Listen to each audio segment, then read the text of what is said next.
રવિવારનું રંજન આ કાર્યક્રમ નિહાળી રહેલા તમામ મુરબ્બીઓ, માતાઓ, ભાઈઓ, બહેનો અને નાના નાના ભૂલકાઓ, આજે ભૂલકાઓ બહુ યાદ આવશે, કારણ કે આજે 14મી નવેમ્બર, આજે બાળ દિવસ.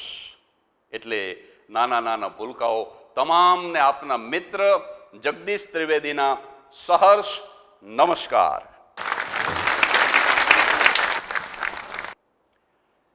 આજે 14મી નવેમ્બર બાળ દિવસ. આમ તો આપણા પ્રથમ વડાપ્રધાન જવાહરલાલ નહેરુ, જે નહેરુ ચાચાના ગુલામણા નામથી ઓળખાતા, એમનો જન્મદિવસ, જેને આપણે બાળ દિવસ તરીકે ઉજવીએ છીએ. એક વિચાર તમને આપું આજના એપિસોડની શરૂઆતમાં. વેલેન્ટાઇન ડે કઈ તારીખે આવી યાદ છે તમને? યસ, 14મી ફેબ્રુઆરી. 14મી ફેબ્રુઆરીએ વેલેન્ટાઇન ડે. આમ તો એ પરદેશનો તહેવાર છે. વેલેન્ટાઇન નામના એક સંત થઈ ગયા પશ્ચિમમાં, એના નામ સાથે જોડાયેલો તહેવાર, પણ એને આપણે પ્રેમનો તહેવાર માનીએ છીએ. લવ, પ્રેમ. તો મને એ સમજાતું નથી કે 14મી ફેબ્રુઆરીએ પ્રેમનો તહેવાર અને 14મી નવેમ્બર આજે બાળકોનો દિવસ. હવે આ બેની વચ્ચે ડિસ્ટન્સ જોયું? બરાબર 9 મહિના. આ ગોઠવણ કેવી છે જુઓ તમે. આ વ્યંગ જેને સમજાય એને અભિનંદન. આજની વાત શરૂ કરીએ. બાળ દિવસ. આ જવાહરલાલ નહેરુ ઉપરથી યાદ આવ્યું. અંબાલાલના બાપા એક દી દુકાને બેઠા બેઠા હાથમાં છાપું રોવા માંડ્યા. હું અહીંયાથી નીકળ્યો. મેં કીધું કેમ રોવો છો? મને જવાહરલાલ નહેરુ ગુજરી ગયા. અરે મેં કીધું નહેરુ ચાચા તો વર્ષો પહેલા ગુજરી ગયા છે. મને કાંઈ પાછી બીજી વાર ગુજરી ગયા. બોલો. અરે મેં કીધું બીજી વાર નો કોઈ મરે. મેં જોયું ને તો છાપું વર્ષો પહેલાનું ખોલીને બેઠા હતા. બોલો. મેં કીધું આ છાપું તમે જૂનું લઈને બેઠા છો. માણસ એક જ વખત જન્મે ને એક જ વખત મરે. પણ અંબાલાલના બાપા તો અદ્ભુત. એકવાર તો આમ છાપું હાથમાં લઈ અને થોડીક વાર થઈને આમ આમ આમ કરે. થોડીક વાર થઈને આમ એમ 2-3 વખત છાપાને આમ થપાટ મારી છાપું ફાડી નાખ્યું. મેં કીધું આ તમે શું કરો છો? મને કે ક્યારની કીડી ફરે છે છાપા ઉપર. મેં કીધું છાપા ઉપર નથી ફરતી, આ તમારા ચશ્મા ઉપર ફરે છે. આ છાપું ફાડી નાખ્યું તો આ કીડી ફરતી બંધ ન થઈ. ઘણી વાર તો સાહેબ ચશ્માના નંબર ન બદલે 2 વરસ સુધી. એકવાર તો અંબાલાલના બાપામાં હાથમાં છાપું લઈને કે આ હા હા હા કેવો ઘોળ કળિયુગ આવ્યો. આ હા હા. આમ તો જુઓ કેવડો મોટો અકસ્માત. આમ જો કેવા નાના નાના બાળકોને વાગી ગયું. આ કોકને 80 ટાંકા, કોકને 90 ટાંકા. મેં આમ છાપું હાથમાં લીધું. મેં કીધું આ ટાંકા નથી, આ ટકા છે, ટકા. આ ક્યાં અકસ્માત થયો છે? આ SSC નું રિઝલ્ટ આવ્યું છે. હવે 80 ટાંકા લખેલું હોય તો ટકા વાંચે, ને ટકા લખ્યું હોય તો ટાંકા વાંચે. એવા કાકા. કાકા ચાલે વાંકા એવા કાકા. એકવાર તો આમ છાપું હાથમાં લીધું ને આહા મને કે ખટારો ઊંધો. મેં કીધું કાકા તમે ચશ્મા પહેરો, ચશ્મા પહેરો. આ ખટારો ઊંધો નથી, આ છાપું ઊંધું છે.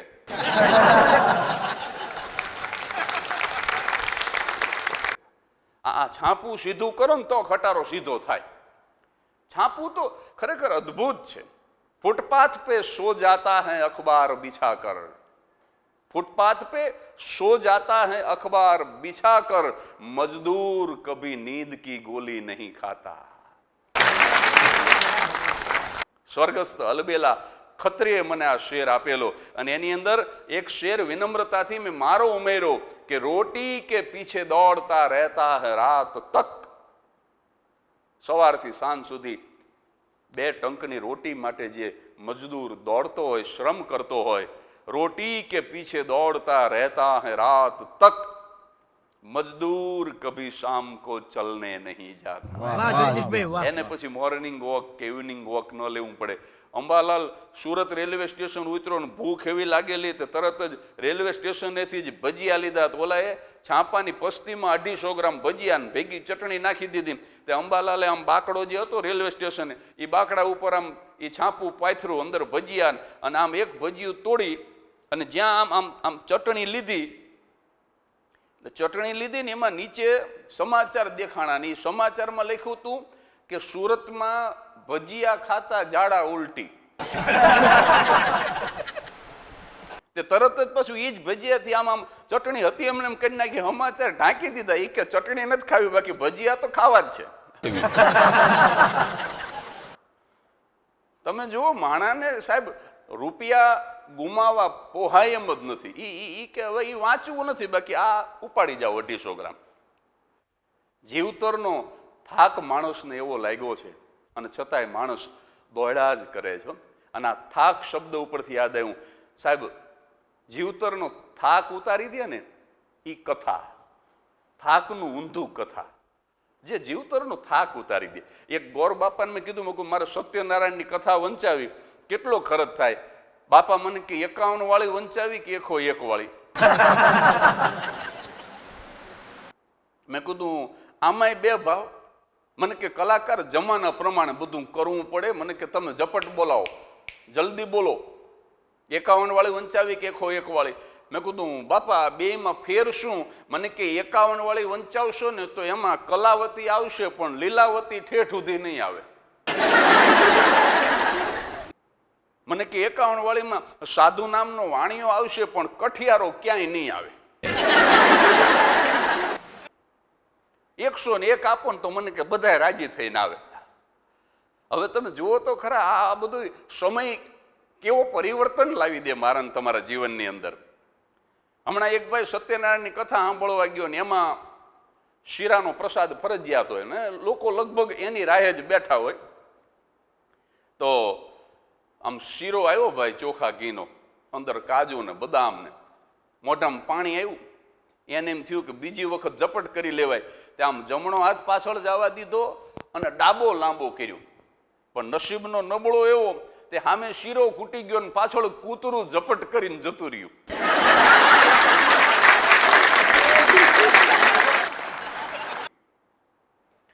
પછી હાથ ખેંખેરીને કે હવે મને દહીં આપો, દહીં. મેં કીધું તારા નસીબમાં છે જ એકલું દહીં, બીજું કાંઈ નહીં. કારણ કે આવા જે હોય ને એને પંચામૃતે બોલતા ન આવડે.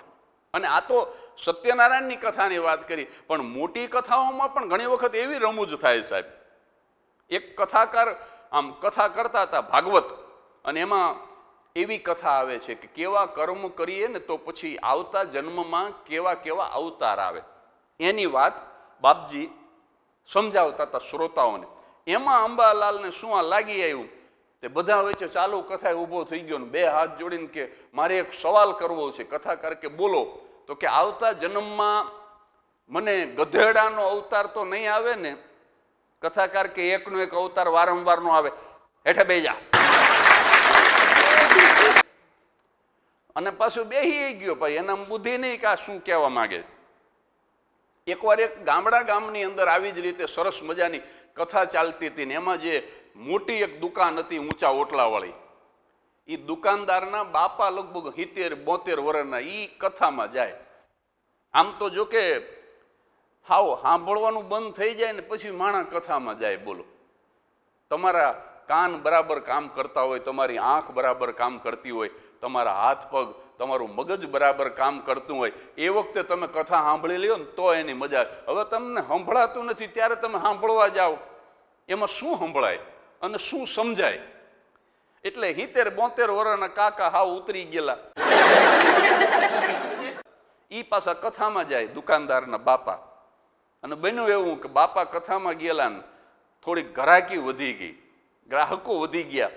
એટલે એ દુકાનદાર જે હતો ને બાપાનો દીકરો થડે બેઠો હતો, એણે પોતાના વાણોતરને, વાણોતર એટલે જે નોકર કામ કરતો હોય ને એને વાણોતર કહેવાય. એટલે વાણોતરને કીધું કે જા વિઠ્ઠલ બાપાને કથામાંથી તેડી આવ્યું, કહેજે કે ગરાગી વધી ગઈ છે, કથા કાલ સાંભળજો, હજી 7 દી સુધી હાલવાની છે.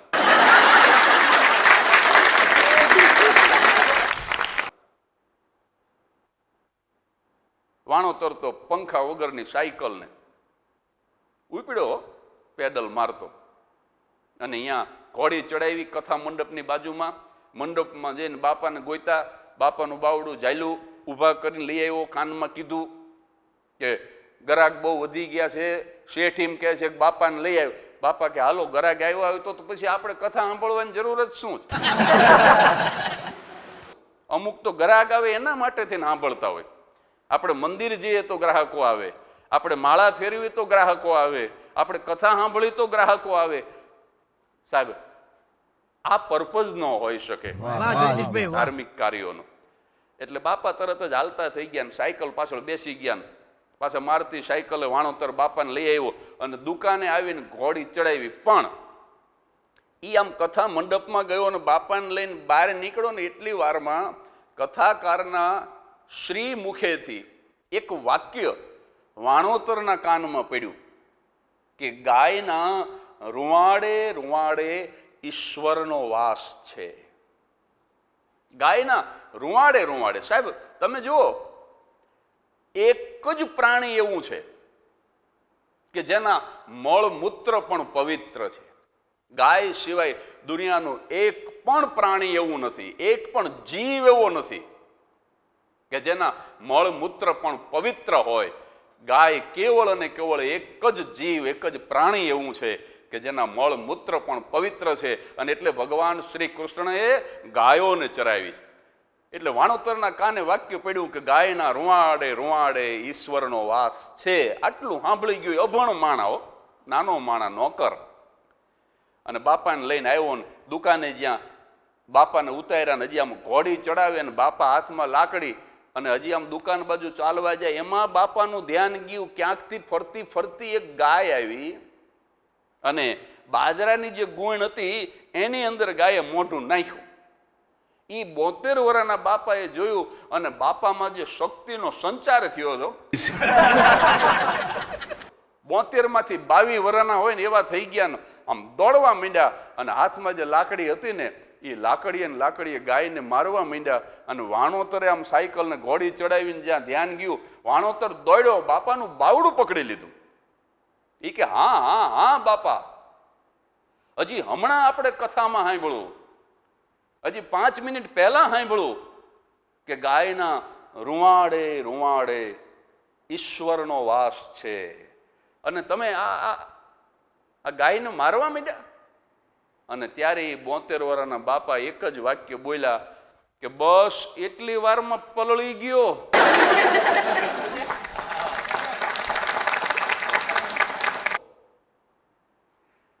એ મારી સામે જો, જરાક મારી સામે જો. 60 વર્ષથી કથા સાંભળું છું પણ કથાને અડવા દીધી નથી અને તું 1 મિનિટમાં પલળી ગયો. કથા સુણી સુણી ફૂટા કાન. અખાએ અદ્ભુત છપ્પા લખ્યા છે. કથા સુણી સુણી ફૂટા કાન અને તોય ન આવ્યું અખા બ્રહ્મ જ્ઞાન. 60 વર્ષ સુધી કથા સાંભળો અને કથાને સ્પર્શ ન કરવા દો. સાહેબ, કથાની અંદર જઈને મારે ને તમારે નથી બેસવાનું. આપણી અંદર જો કથા બેસી જાય તો એની મજા છે. પણ આંધળો સસરો અને સણગટ વહુ, આ સણગટ શબ્દ તો હવે કોઈ બોલતું નથી. સણગટ એટલે જેને ઘૂમટો તાણેલો છે, અહીં સુધી જેને લાજ કાઢેલી છે, ઘૂમટો તાણેલો છે. આંધળો સસરો અને સણગટ વહુ. સસરા આંધળા છે તોય વહુ એની લાજ કાઢે છે. જુઓ સાહેબ, આ અખાનો વ્યંગ, આ સમાજના દંભ ઉપર અખાનો પ્રહાર તમે જુઓ. આંધળો સસરો અને સણગટ વહુ કથા સાંભળવા ચાલ્યા સૌ. અને ત્યાં જઈને શું કર્યું? તો કહ્યું કશું ને સાંભળ્યું કશું. કથાકારે કીધું કાંઈક અને આપણે સાંભળ્યું કાંઈક. કહ્યું કશું ને સાંભળ્યું કશું. આ આંખનું કાજળ ગાલે કશું.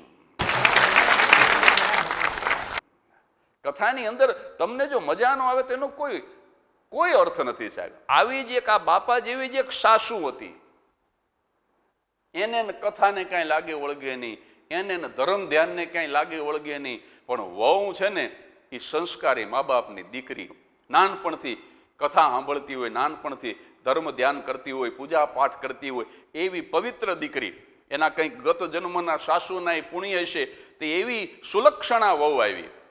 પણ હાહુ તો કથા સાંભળવા જાય જ નહીં ને એમાં ગામની અંદર કથાનું આયોજન થયું એટલે એક દિવસ વહુએ પરાયણે મોકલા. એ કે બા તમારે ઘરનું કામ નથી કરવાનું, છોકરાને હું રાખીશ, ઘરકામ હું કરીશ, પણ આવો અવસર મળ્યો છે, આવા વિદ્વાન કથાકાર આપણા ગામમાં પધાર્યા છે, આ તો આ પ્રદેશનું સદનસીબ કહેવાય. બા તમે એક દી તો કથા સાંભળવા જાઓ. બહુ વિનંતી કરીને સાસુ કથા સાંભળવા ગયા, પણ મેં કીધું એમ કોઈ દી કથા સાંભળી નહોતી, કથામાં ચિત્ત ચોંટ્યું નહીં. સાસુ ઝોકા ખાવા માંડ્યા. તમને પછી રસ ન પડે ને, એટલે આ કાર્યક્રમની અંદર રસ ન પડે એટલે અમુક માણસો હોઈ જાય. અમે જોક્સ કહેતા હોય તોય હોઈ જાય, કારણ કે એને રસ તો પડવો જોઈએ ને. સાસુને કથામાં રસ નહોતો એટલે જોકે ચડી ગયા. હવે બન્યું એવું કે બાજુમાં જ એક બકરી બાંધેલી. હવે આ સાસુ આમ જોકા ખાય ને એટલે આમ વળી આંખ ખોલે ને વળી આમ, એટલે તમે જોજો બકરી છે ને ઈ આમ આમ ધીક મારે ને, ધીક મારવી એટલે માથું બીજી બકરીને મારી, બે બકરી એકબીજાને માથા મારે. આમ તો આ ધિકાર ઉપરથી શબ્દ આવ્યો હોય છે એવું મને લાગે છે. તે એકબીજાને ધીક મારે. તે ઓલી બકરીને એમ થયું કે આ સાસુને મારી સાથે આ ધીક મારવી લાગે છે. એટલે પછી તો એકાદ વખત સાસુએ આમ કર્યું, પછી તો બકરી તૈયાર થઈ ગઈ. એ કે હવે આવે એટલે હું ઝપટ બોલાવી દઉં. અને એમાં આમ સાસુ જોકે ચડ્યા ને જ્યાં આમ કર્યું અને બકરીએ ફેરવીને માથું માર્યું. આમ આમ સાસુ હલબલીને જાગી ગયા ને પાછી આંખું ખોલી નાખીને કથાકાર આમે જોવા માંડ્યા. પણ કેટલી વાર ઉધી રહી કે જેને રસ ન હોય, વળી પાછું જોકું આવ્યું ને વળી આમ જોકું ખાવા જાય ને વળી બકરીએ ધીક મારી. 3 વખત આવું થયું.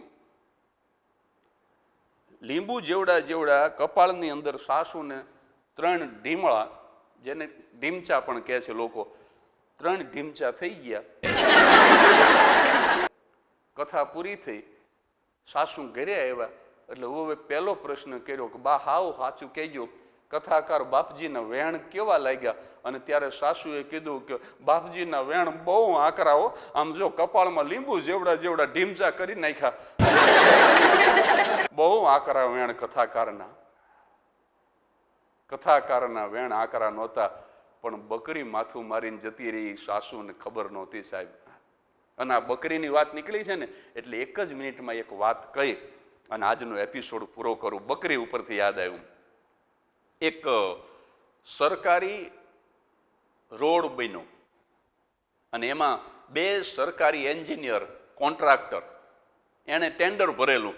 પછી રોડ બનાવીને પછી સરકારમાં મોકલવું પડે એટલે એને બિલ બનાવીને મોકલું, પણ થોડુંક બિલ વધારે બની ગયું. સરકારમાં તો અમથું હોવું જોઈએ, એના કરતાં વધારે જ બને. એટલે ત્યાંથી ગાંધીનગરથી બધું નાપાસ થઈને પાછું આવ્યું કે ભાઈ આટલો બધો ખર્ચ ન થાય, આમાં સુધારો કરીને મોકલો. એટલે 2 કોન્ટ્રાક્ટર બેઠા ને વચ્ચે કાગળિયા પાછા આવેલા જે સરકારે સ્વીકાર્યા નહોતા. એમાં હવે શું બાદ કરવું, સિમેન્ટની થેલીઓ કેટલી બાદ કરી નાખવી ને કેટલી કપચી બાદ કરવી ને કેટલા ડમ્પર રેતી બાદ કરવી, આ હવે શું આમાં ઘટાડો કરવો એ વિચારતા હતા. ને એમાં ક્યાંક ફરતી ફરતી એક બકરી આવી ગઈ ને આ કાગળિયા મોઢામાં લઈને બકરી ભાગી.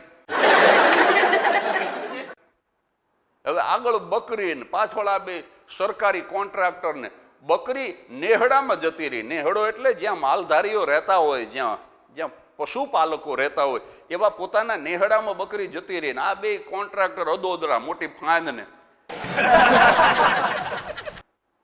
કારણ કે હરામનું ખાધું હોય એટલે ફાંદે બહુ મોટી થઈ ગઈ હોય, દોડી હકે નહીં એવા એ બકરીની પાછળ દોડતા દોડતા આવ્યા. બકરી છે ને એ જે માલધારી હતો ને એનો માલિક, એના ઘરમાં જતી રહી. અને એમાં કોન્ટ્રાક્ટર આવ્યા. માલધારી તો બેઠો બેઠો ચલમ પીતો તો એને તો મોજ હતી. કોન્ટ્રાક્ટર આવીને કે તમારી બકરી છે ને અમારા અગત્યના કાગળ મોઢામાં લઈને ભાગીને ક્યાં ગઈ? અને ત્યારે માલધારીએ કીધું કે સાહેબ તમારા કાગળ સરકારને ગળે ન ઉતર્યા, એ મારી બકરીને ગળે ઉતરે.